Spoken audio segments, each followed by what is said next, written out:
Hello and welcome, friends. This is Vandana Sehgal, and I am author, teacher, book writing coach, and wellness coach who loves to write and guide you in putting together your non-fiction book living inside you. Successful authors are walking, talking encyclopedias.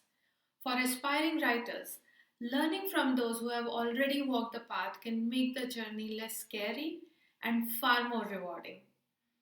In this video, I share 5 valuable lessons from 5 accomplished authors. These insights won't guarantee a mistake free path, but they will help you make more informed decisions as you grow. The 5 authors in today's focus are James Patterson, Roxane Gay, Michael Lewis, Judy Blume, and Amy Tan. The first author I'm going to talk about is James Patterson.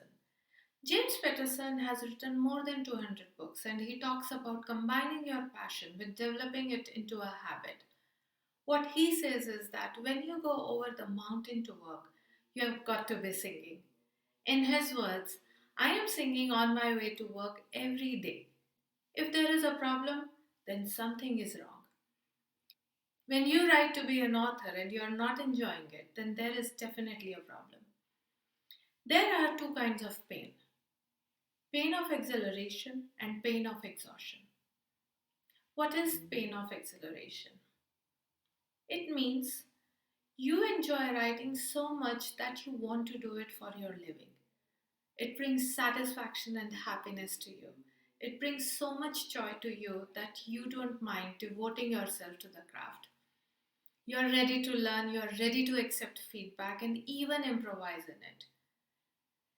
If you hit a roadblock, you're okay in finding a solution. You're okay with having sleepless nights because of your dedication to your passion.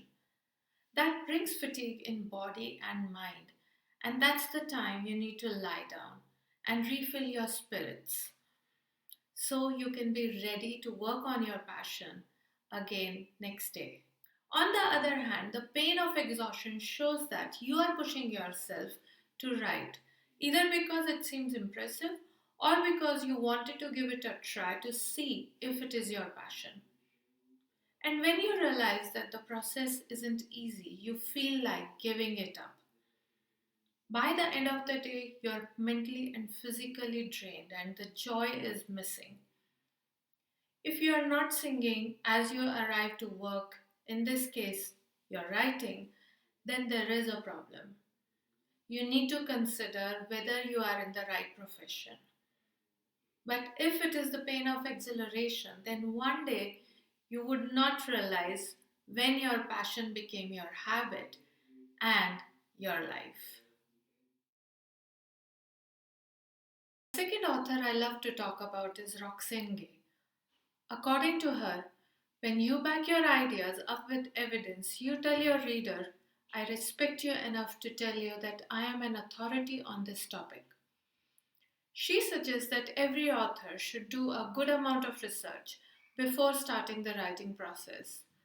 Roxane Gay is one of my favorite writers. I love her book opinions, and some of the stories that she has written in that book are heart touching.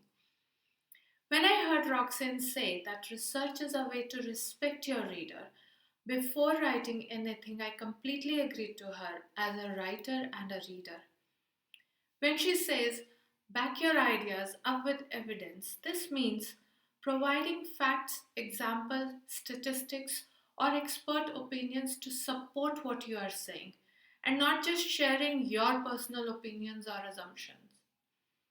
When I pick up a book, I trust that the information provided in it is correct and reliable, unless it is a fiction and the author has already created an imaginary world in the reader's mind.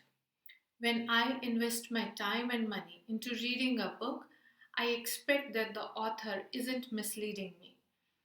While a writer doesn't have to be an expert on the topic, thorough research adds authenticity and credibility to their work. It shows that you care about providing value to your reader. Good research reflects an author's respect for their audience. It means they have put the reader at the center of their work and crafted their message with care and integrity. By showing evidence, you as an author are not just stating your opinion, you are demonstrating that you have done your homework, you understand the subject, and you are someone worth listening to. So, my aspiring authors, take extra time and be thorough in your research.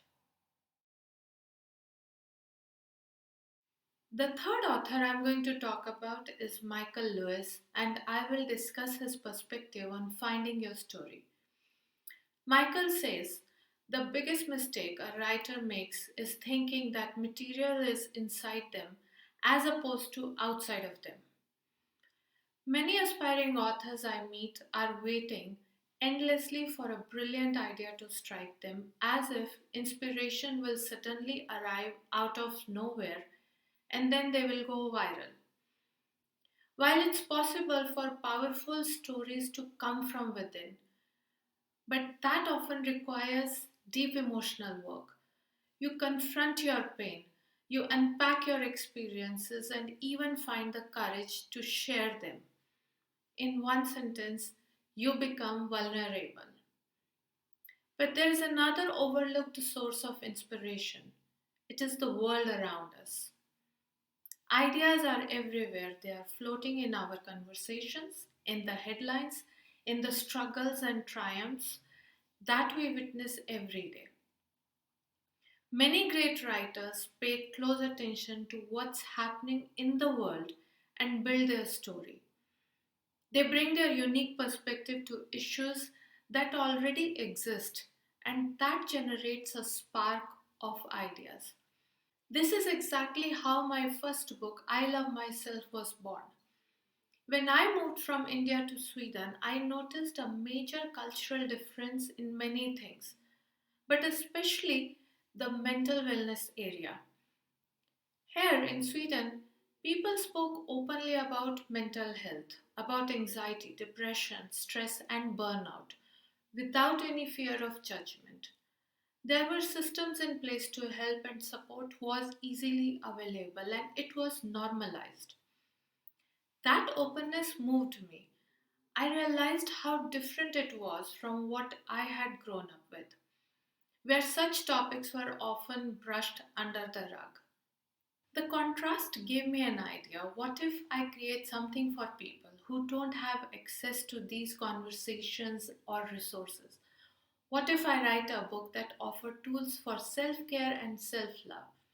So I wrote I Love Myself, and at end of every chapter I included simple exercise for readers to try to relieve stress, to reconnect with themselves, and to find a peace within. In the end, the idea didn't come from waiting for inspiration.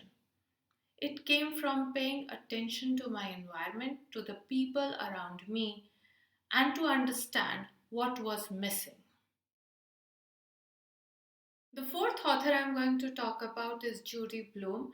She speaks about developing a relationship with your editor, and she says, if you're working with an editor, listen, don't be offended. Try it, show willingness and openness. If it doesn't fit you right, you can always destroy it. I loved what she said about being a good listener and be open to your editor. Let's think of your editor not as a critic, but as a mirror who helps you reflecting back possibilities you might not have seen by yourself. The job of an editor is not to reshape your story, but to help you to see it clearly. When they offer feedback, they are inviting you into a conversation about your potential and not pointing out your flaws. So listen with curiosity, not defensiveness. And trying a suggestion doesn't mean that you are giving up your control.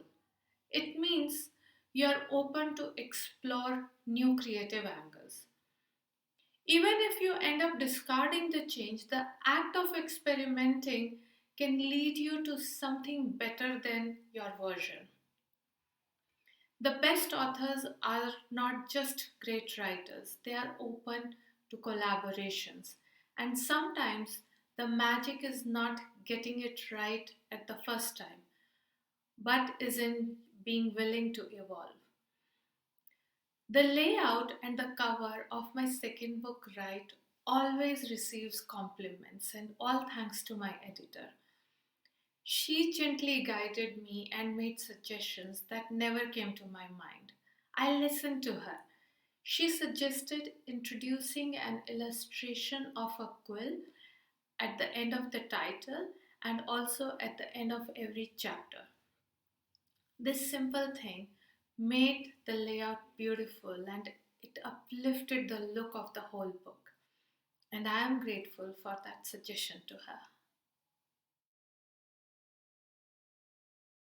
The fifth writing tip is from Emmy Tan, who is a successful fiction and non-fiction writer. And she speaks about understanding what is your voice. She says, I realized after writing for a while that voice is basically your mind, your consciousness, and everything that happens to you until this point from your birth. Emmy Tan beautifully captures a truth that many writers only come to understand through experience. Your voice isn't something you invent, it is something you uncover. Your voice is the lens shaped by your memory, your belief systems, the culture you come from, the loss or the joy, and all other subtle influences that have made you who you are. It is not about crafting a persona on the page. It is about tapping into the raw materials of your lived experiences and allowing them to come out honestly. Your voice keeps shifting as you grow. It reflects not only who you are, but also how you perceive the world in this moment. In that way, your voice is a dialogue between your past and your present self. The more authentic you write, the more clearly that voice will talk to you. Not just in the words, but in the emotional fingerprints behind them.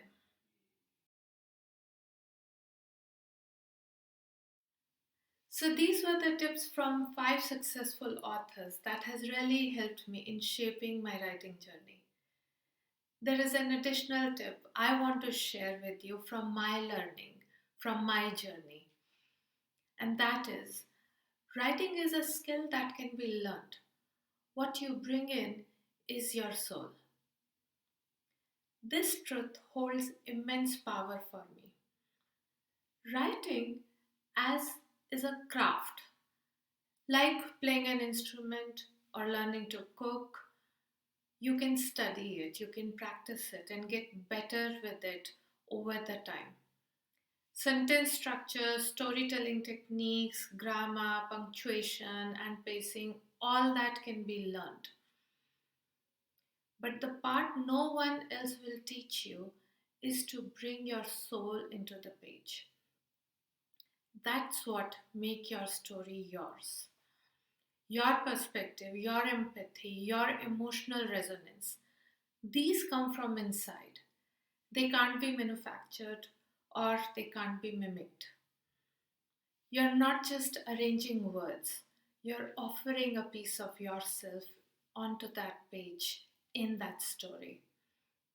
Think of writing as a soul in motion, the heart meeting the craft. Skill is the vehicle that carries your message, but it's your soul that gives life, direction, and meaning.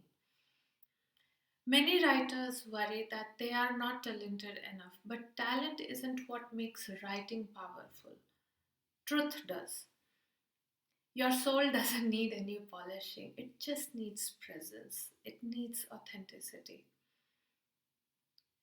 When you pair honesty with skill, your words don't just inform or entertain, they move people, they speak to people. So, yes, you can learn the art of writing, but never forget your voice, your soul is the one thing no one else can replicate.